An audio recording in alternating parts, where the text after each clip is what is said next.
कभी आपको जिंदगी को अगर करीब से समझने की जरूरत हो ना, तो किसी वैसे गरीब के घर में जाकर के बैठो और दिन भर का समय दो। जहां आप जाओगे तो आपको बैठने के लिए शायद एक खाट मिलेगा, एक मेज मिलेगी, जहां आपको पीने के लिए किसी एक गिलास में पानी मिलेगा, और शायद वो आस पड़ोस से कुछ कर्जे ला करके, चूंकि आप आपके घर में, उनके घर में कोई बड़ा मेहमान आया है, तो वो पूरी कोशिश जी जान लगा देगा कि वो कैसे आपको खुश करके भेजे। लेकिन वहां पे उनकी जो व्यवस्था होती है ना, जहाँ पे जिस खाट पे आप बैठोगे उसके सामने में उनका किचन होता है, उसके दाहिने साइड में उनका बाथरूम होता है, मतलब वहीं पे साइकिल पड़ी है, वहीं पे बर्तन धुलने की व्यवस्था है, वहीं पे बच्चे खेल रहे हैं, मिट्टी में बच्चे घुल रहे हैं, मिल रहे हैं। तो उनकी व्यवस्था, जब कभी आप सोचोगे ना, अगर आपके लिए चाय बनाने की भी उनकी इच्छा होती हो ना, तो शायद चीनी भी कभी पड़ोस वाले से उधार मांगना पड़ता है कि अभी दे दो, जब आपको जरूरत होगी तो हम भी लौटा देंगे। और दूध जो होता है ना, दूध और चीनी जो भी व्यवस्थाएं होती है, मतलब एक बड़ा इंसान अगर उनके घर में आतिथ्य के लिए भी आ जाए ना, उनके आतिथ्य में उनका हृदय तो बहुत है कि बहुत उनकी सम्मान की जाए, उनका प्रतिष्ठा रखा जाए, लेकिन उसके घर में ना चीनी की व्यवस्था है, ना चाय की व्यवस्था है, वो पड़ोस से चीनी भी उधार लाएगा,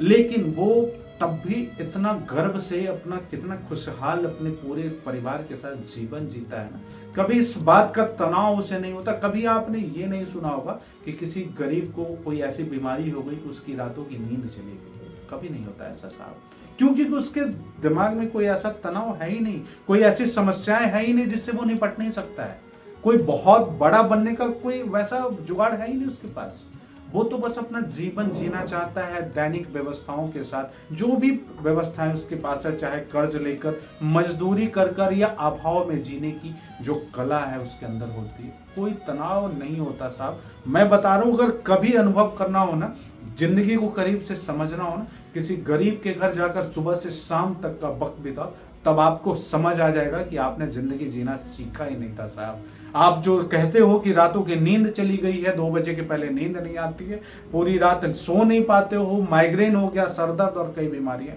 साहब कभी गरीब के घर जाकर देखो, ऐसा कुछ भी नहीं मिलेगा। आपके पास बहाने बहुत है ना, इसलिए आपके पास तनाव बहुत है। आपके पास पैसे कहाँ से आएंगे, इसके लिए बहुत ज्यादा सोर्स है, बहुत ज्यादा स्रोत है, इसके लिए आप चिंतित रहते हो। गरीबों के पास ऐसी कोई व्यवस्था नहीं है, ना कोई विकल्प है, जितने उनके पास व्यवस्था है उसमें जीने की कला उन्हें मालूम है।